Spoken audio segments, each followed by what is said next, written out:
নমস্কার বন্ধুরা, আমি অরিন্দম চলে আসলাম আজকে এই মুহূর্তে 2022 স্টেট পাস প্রার্থীদের জন্য কিছু গুরুত্বপূর্ণ আপডেট নিয়ে। আজকে ভিডিওটাতে আলোচনা করব যে ইন্টারভিউ নোটিফিকেশন কবে আসতে পারেন। আপনারা কিন্তু সবাই জানেন যে 12 তারিখ কিন্তু 2022 স্টেট প্রার্থীরা কিন্তু বিরাট রাস্তাতে আন্দোলন করেছিল তাদের চাকরির দাবিতে। পুলিশ তাদের গ্রেপ্তারও করেছে এবং 15 তারিখ অর্থাৎ গতকালও কিন্তু 2022 স্টেট পাস প্রার্থীরা কিন্তু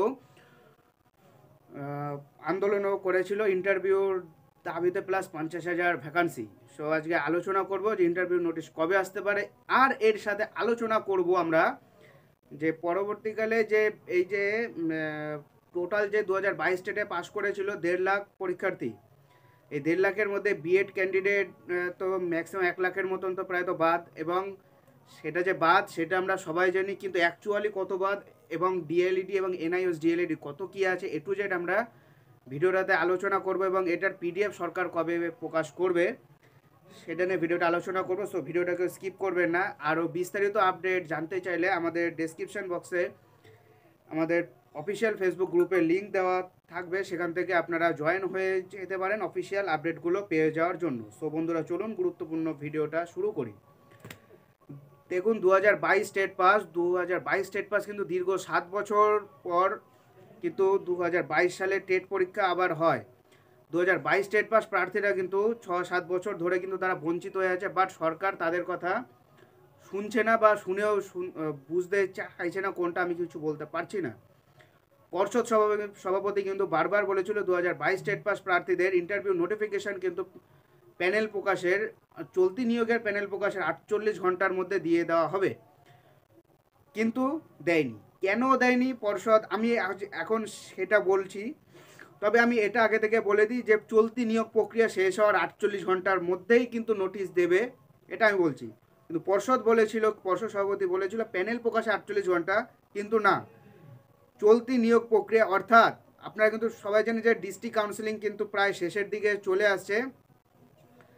সামনের সপ্তাহের প্রথম দিক থেকে হয়তো হ্যাঁ, সামনের সপ্তাহে অর্থাৎ সোমবার থেকে হয়তো স্টেট কাউন্সিলিং শুরু হবে। স্টেট কাউন্সিলিংও মোটামুটি 7-8 দিন চলবে, 8-10 দিনের মতন কিন্তু প্রায় চলবে। খুব বড় একটা চান্স আছে এই মাসের লাস্ট উইকে কিন্তু নোটিফিকেশান বেরোনোর একটা বিরাট বড় একটা চান্স আছে, বিরাট বড়। পর্ষদ তাদের কাউন্সিলিং না করিয়ে দিয়ে কিন্তু নিয়োগ করবে না, এখনো পর্যন্ত এটুকু খবর আছে। আমি আরেকটা ক্লু দিয়ে দিই, মানে সূত্র মারফত খবর আছে, কিন্তু সূত্র মারফত খবর এটা নেই যে ফেব্রুয়ারি মাসে আসবে। সূত্র মারফত খবর আছে স্টেট কাউন্সিলিং শেষ হয়ে গেলে তারপরে নিয়োগ হবে। কিন্তু আবার বলে দিই, এখন পর্ষদ কি ভাবছে সেটা পর্ষদ সভাপতি জানে, ঠিক আছে।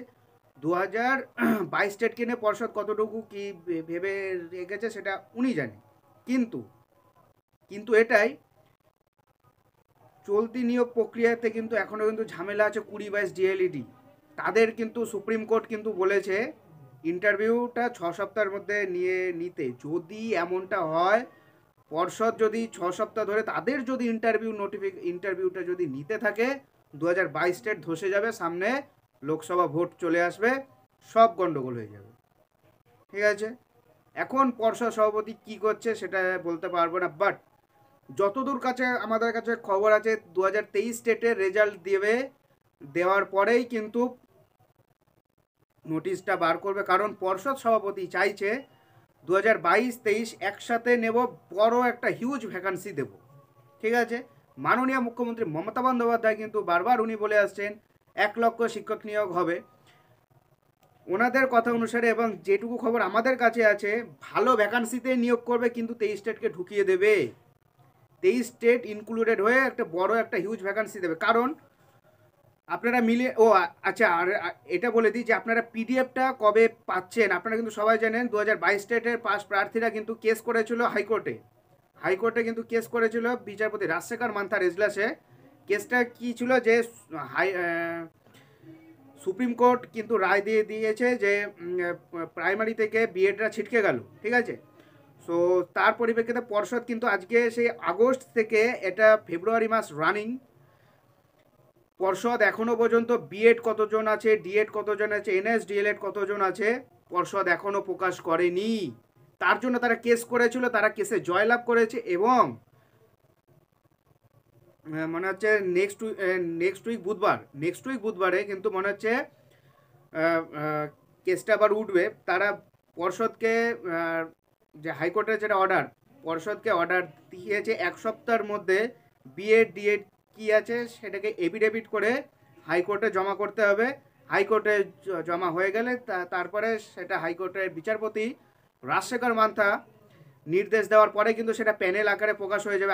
আপনারা 4 থেকে 5 দিন ধৈর্য ধরে থাকুন, আপনারা কিন্তু পেয়ে যাবেন যে 2022 সালে ভ্যালিড ক্যান্ডিডেট কতজন আছে। ভ্যালিড ক্যান্ডিডেট বলছি আমি, গড়ে দেখবেন আপনারা দেখবেন 35 থেকে 40 কের মতন কিন্তু থাকবে। কেন কেন বলছি, কারণটা এটাই যে প্রায় 1 লাখের মতন কিন্তু বিএড বাদ হয়ে গেছে, এনআইএসডিএলএডও 10 থেকে 12,000 বাদ হয়ে গেছে, ঠিক আছে। সো বন্ধুরা, এটাই হলো গিয়ে আজকেকার আপডেট। সো এরকম আপডেট পেতে হলে আমাদের চ্যানেল নিউজার অরিন্দমকে সাবস্ক্রাইব করে আমাদের পাশে থাকবেন। দেখা হচ্ছে পরের ভিডিওতে, ভালো থাকবেন সবাই, নমস্কার, জয় হিন্দ, বন্দে মাতরম।